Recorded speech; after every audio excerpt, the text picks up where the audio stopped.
Eguerdi on denoi eta eskerrik asko de Puigcerati. Bueno, en primer lugar quiero agradecer a la representación del Ayuntamiento de Villava Tarrabia y a todo el Ayuntamiento y al pueblo de Villava Tarrabia pues la generosidad de convertirse en anfitriones de este congreso y que, bueno, sin ellos pues nosotros, la Asociación Xavier Mina, pues hubiéramos tenido grandes dificultades para llevarlo a cabo.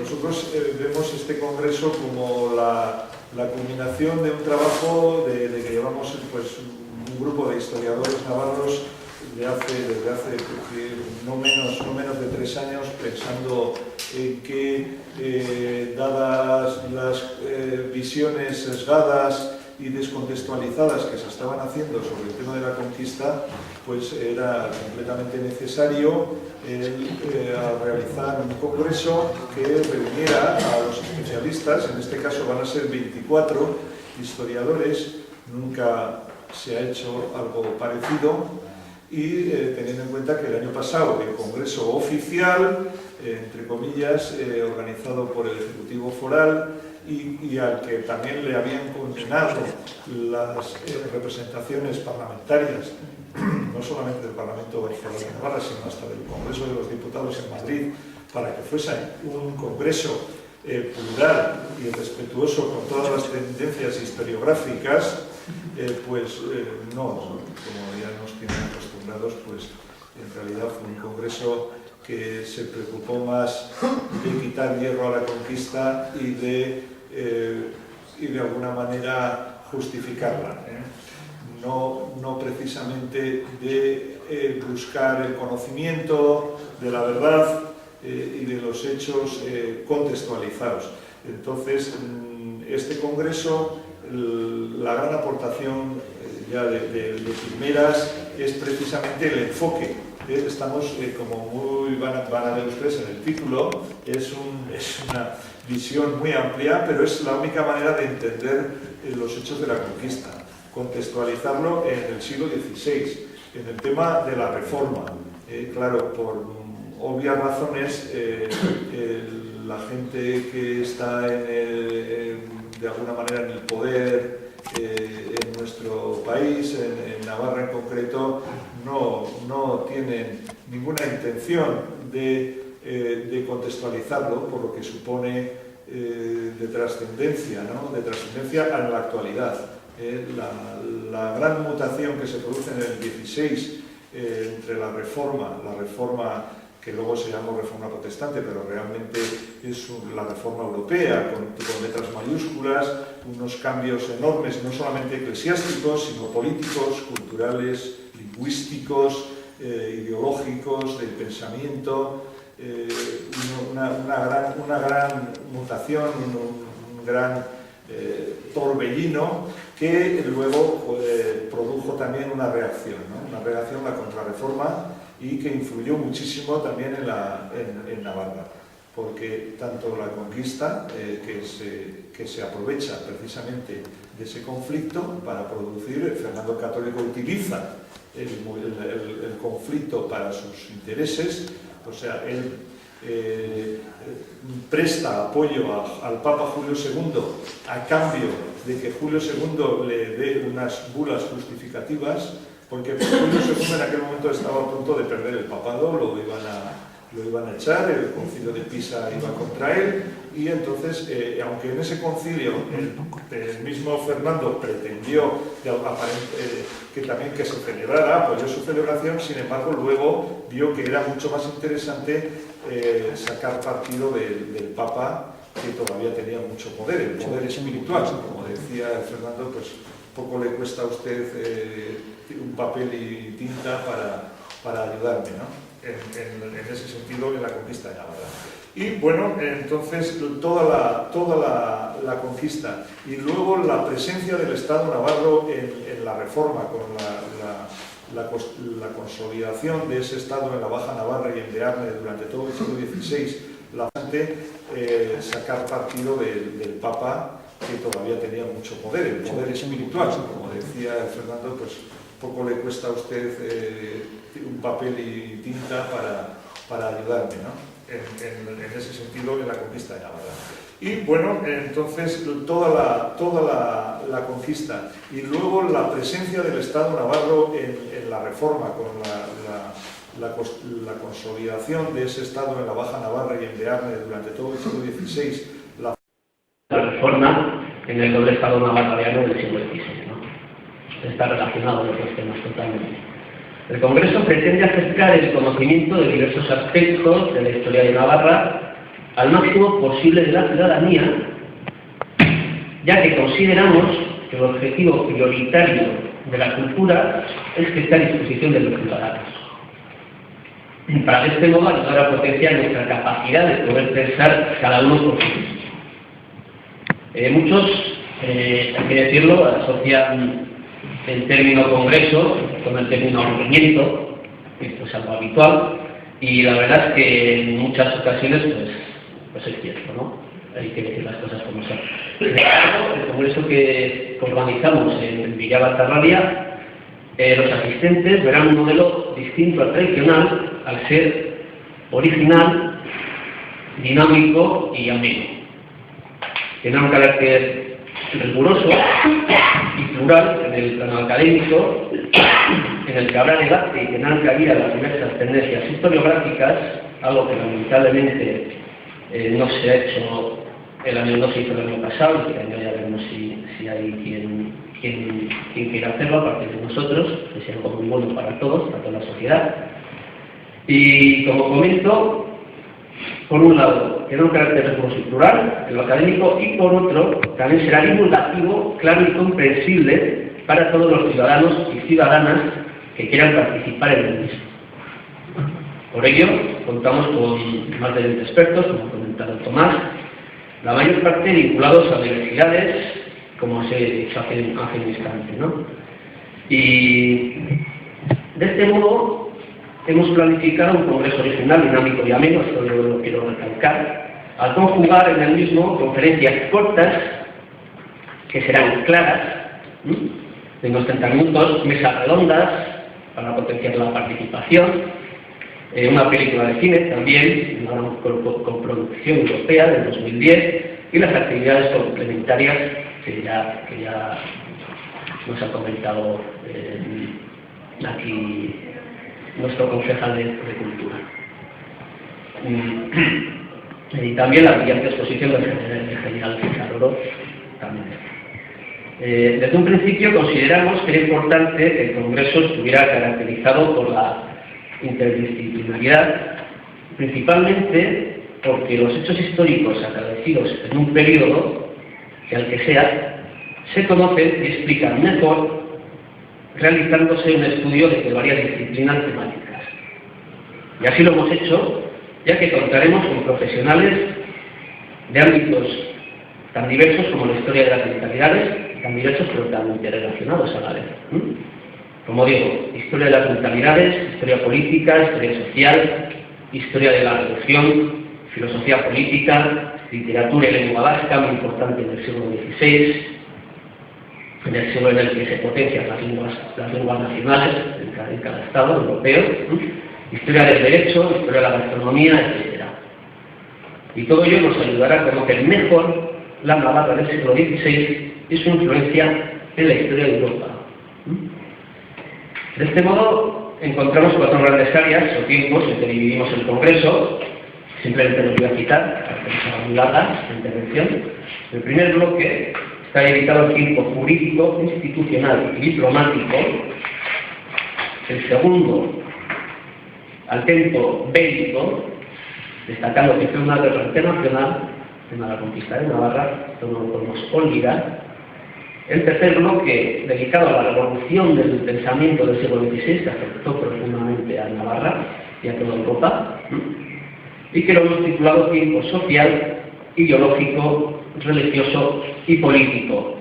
Finalmente, y no menos importante que el resto de áreas citadas, el sábado por la mañana comentaremos el tiempo cultural, en el que se hablará de creación y lengua, principalmente sobre la evolución de la lengua vasca del XVI, es muy importante, por cierto, Y hablaremos de otros temas también como la gastronomía, también, que yo creo que será muy interesante para la formación.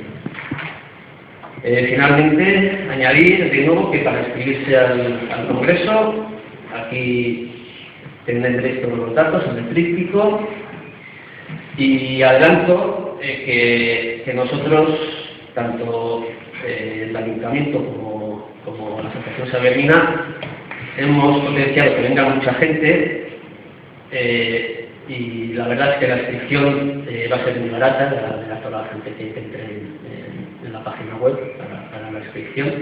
Y tenemos que decir que esto no es algo muy habitual, porque los congresos internacionales de este calado normalmente las inscripciones son muchísimo más caras.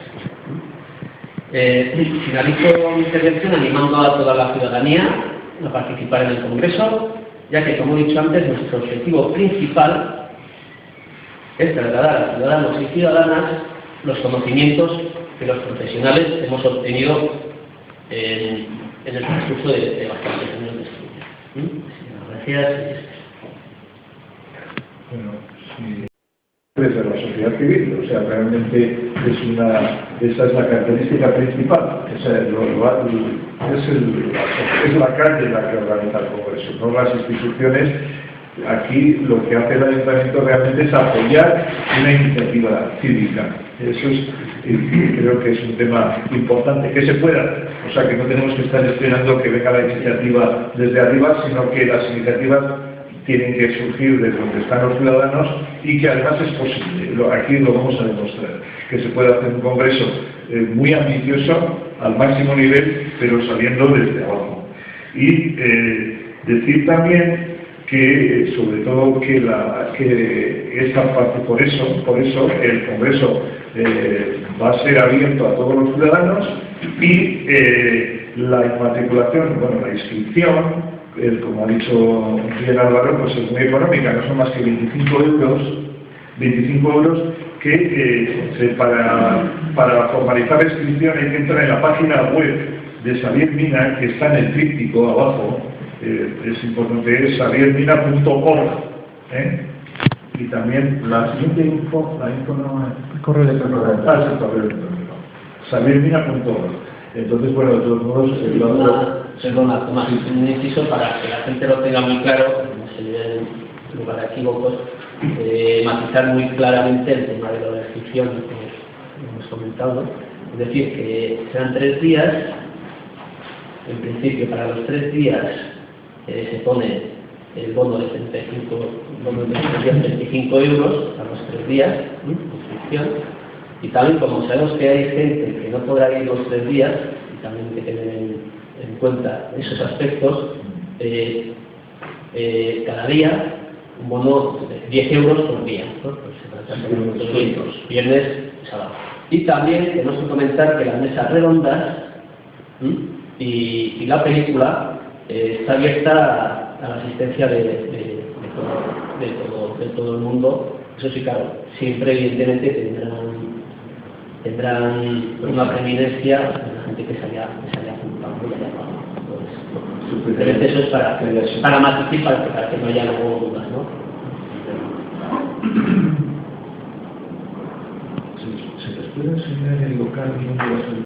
Sí, el cartel se ve como bastante revista, no sé qué lo que enseña la parte de Sí, lo que hemos hecho con el cartel es conjugar un poco dos aspectos importantísimos del siglo XVI, ¿no? Primero, el tema de las guerras, la conquista de Navarra, que se viene un poco abajo, y las guerras de religión, toda la sinrazón de la contrarreforma, que hizo muchísimo daño de la Baja Navarra y en Bearne, aparte de la historia de las mentalidades en toda Europa. Pues es así. Cuando la reforma abogaba por que todas las personas tuvieran la capacidad de respetar a todas las personas su capacidad de pensar por sí mismos. Esto es lo que abogaba la reforma eclesiástica, pues, luteranos o etcétera. Una auténtica revolución en la época que fue aplacada pues de manera bastante lamentable con las entradas de la violencia, ¿no? Por la violencia y por imponer una determinada idea, ¿no? Esto es lo que viene a significar un poquito el cuadro que tenemos debajo. Y por otra parte no queríamos tampoco olvidarnos del aspecto de lo que fue una vez Navarra, esa Navarra humanista, esa Navarra brillante, con juristas realmente importantísimos en toda Europa, y bueno, y una Navarra que fue en un momento y luego dejó de existir, ¿no? Entonces siempre es muy importante que eso se conozca también, ¿no? Porque nos han vendido muchos tópicos, y los tópicos en historia pues, es lo peor que puede haber, porque primero estás deformando la historia y segundo estás engañando a la ciudadanía. Lo peor que puede haber. Y entonces también queremos que todos los ciudadanos y ciudadanas pues, también conozcan un poco esa otra cara de la moneda, lo que tuvo en Navarra también el humanismo que existió, pero que lamentablemente pues falleció. Como muy bien ha dicho Álvaro, yo solamente añadir que realmente Cartel refleja lo que es el Congreso, o sea, lo que es esa idea de la conquista de Navarra y la reforma europea. O sea, entonces ahí aparece en los dos cuadros, pero muy bien sintetizados, una simbiosis muy perfecta, ese contenido, ¿no? El de arriba sería la reforma, o sea, un equilibrio, un orden, una frescura, una libertad. Después se ve el fondo del Palacio de Pau, que como capital de ese Estado reformado, de ese Estado moderno europeo que era Navarra, y luego, realmente, como muy bien ha explicado Álvaro, la barbarie de la contrarreforma, ¿no? La violencia de la contrarreforma, que realmente un inicio puede ser la guerra de Navarra y su continuidad a lo largo de todo el XVI. Yo creo que esa es la gran aportación, que bueno, en este cartel a mí me parece que, bueno, que es la creación de Chema Arenal, que de todo hay que decir. Creo que es magistral porque recoge como ningún otro. ¿Qué puede ser? ¿Que es algún sitio concreto? Es Pau, la verdad. Es Pau, sí. El castillo. Es un cuadro de Pau, con lo que hay una escena ahí de gente del 16 y tranquilamente, pero es Pau, sí. Pero claro, de forma pacífica y cívica, ¿no? Es la Navarra del... Pero los reformistas no bailan. ¿Cómo que no? Los navarros sí, los reales también. Con un poco de vino, bailamos varias de la banda. Enrique seguro que bailaba por lo que hiciera pasar. Sí, sí, así. Esos son tópicos de la contrarreforma. Lo que pasa es que los contrarreformadores tenían la habilidad, la escuela de jesuítica de Loyola, de hablar mal de todos, pero realmente eso no es verdad, o sea, eso es absurdo. O sea, decir que la reforma en Holanda o la reforma en Inglaterra pues se fuesen aburridos, verdaderamente no sabe la historia. Ni la época de Shakespeare o la época de Isabel I, si son épocas tristes, otra cosa son los extremistas protestantes, pero también había extremistas católicos. En general la reforma de Lutero sobre todo es una reforma muy abierta, muy liberal, muy progresista. Los excesos de bebidas y estas cosas.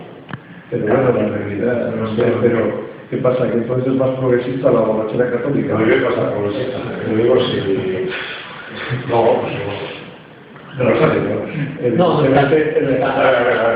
No es tan radical y para que te hagas una idea así muy visual, en vez de andar así con muchos temas, comentando mucho tema teórico, valga simplemente con ver muchos de los cuadros holandeses y flamencos, además de la Kermés, en el 16 y 17, que son las fiestas campestres, que se ven allá todas las mesas con la gente bebiendo, disfrutando, es decir, que tampoco es reforma luterana, reforma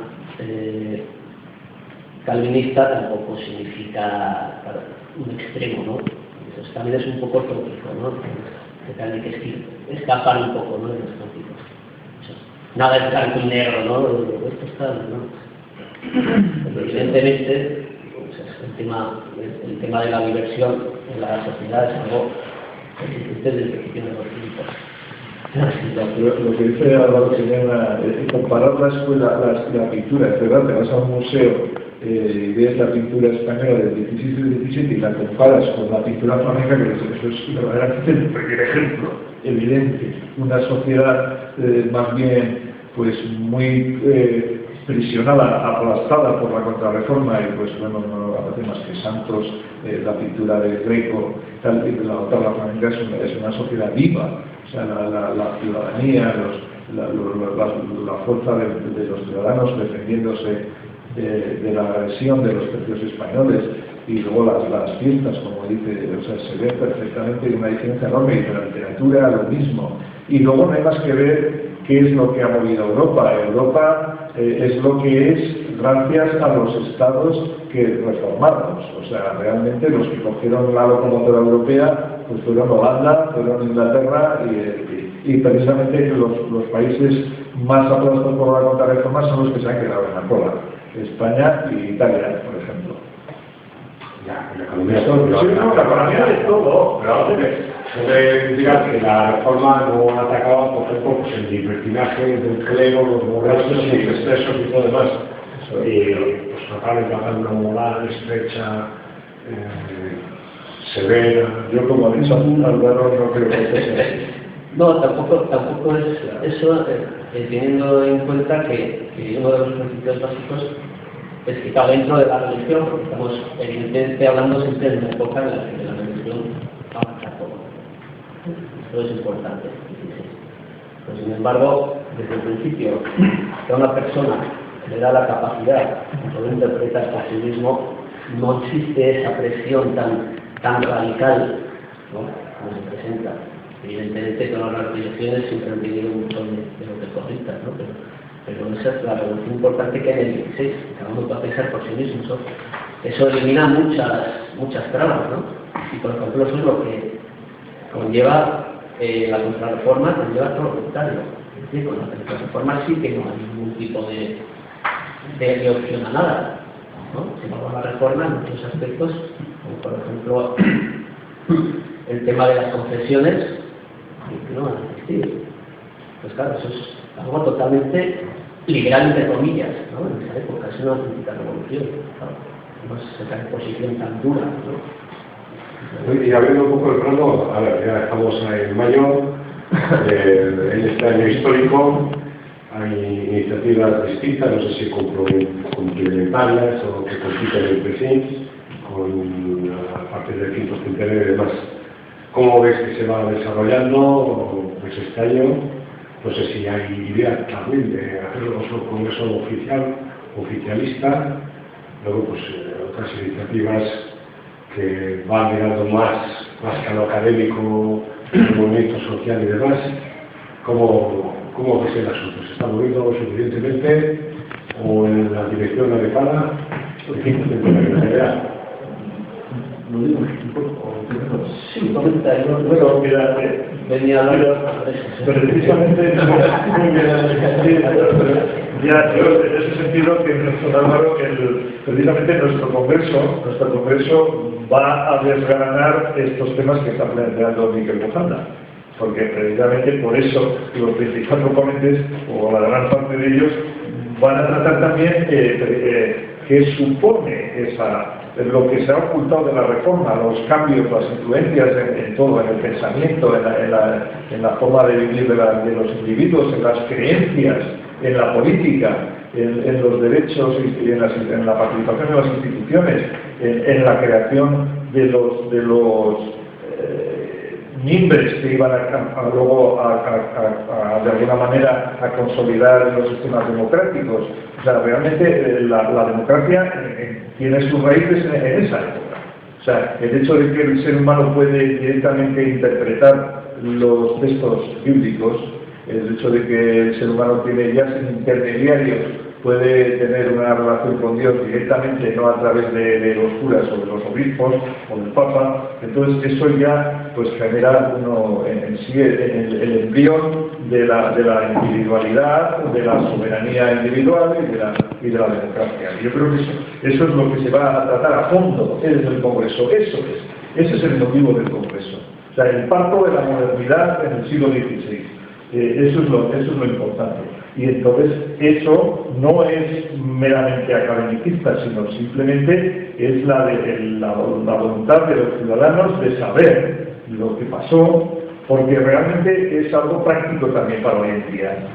Y ya pasando a la pregunta de Miguel, pues claro que existen pues como varias tendencias.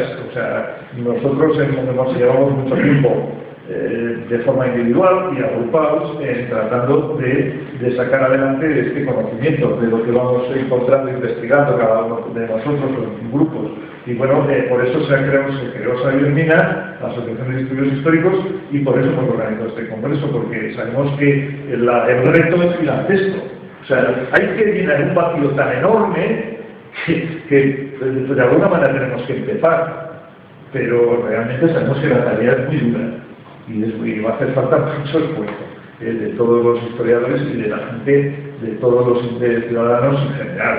O sea, todos vamos a hacer falta. Y luego, ¿por qué? Pues porque las instituciones o quienes controlan las instituciones no están por la labor. O sea, es una actitud muy conservadora, muy de no moverse, de ocultar, de negar todos esos hechos históricos, porque de alguna manera es el conocimiento de estos hechos, de lo que pasó en el 16, pues temen que vaya a cuestionar sus privilegios actuales.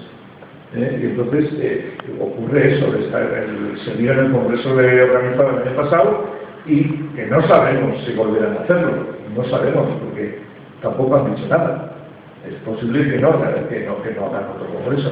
Y luego pues sí que ha habido otras iniciativas, otras jornadas, pero que no realmente no cumplen el conjunto de las necesidades. O sea, nosotros creemos que el congreso tiene que ser pues así muy amplio, muy interdisciplinar, muy plural, muy contextualizado en la época, y eso otras iniciativas que ha habido pues no lo han hecho.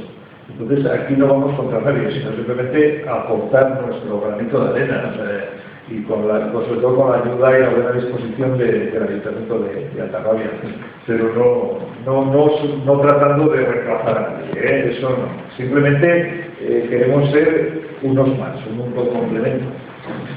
Entonces, quiero decir que sí que lo que decías del año histórico en torno a este tema del centenario de la conquista, sí que aquí en Altarrabia lo está siendo este año histórico, ya que bueno, pues el junio que tenemos organizado es algo para nosotros que bueno, en estos años que yo viviendo aquí no lo he conocido. Sí que hay un montón de cosas, un montón ha servido la conquista, el centenario como de motivación sociocultural, diría, para ponerse a trabajar. Tenemos un montón de colectivos trabajando con el tema de la conquista de fondo, y sí que lo que veíamos que nos haría falta era algo más que arrojara pues ese punto de rigurosidad, de luz plural también, y que pusiera también, que pueda contrastarse con las tesis que se oyen desde posiciones más oficiales o no sé cómo decirlo. Y ahí eso, este congreso nos viene como anilla al dedo, porque bueno, ya al recibir la propuesta de organizar el congreso aquí, sí que para nosotros era precisamente el punto que nos faltaba para poder y más cosas. ¿Se podrá acceder el congreso a través de la web? ¿Vais a colgar nuestras cosas en la web? Se pueden colgar. La intención del distrito es poder colgarlas, pero claro, depende también de los actores. Sí.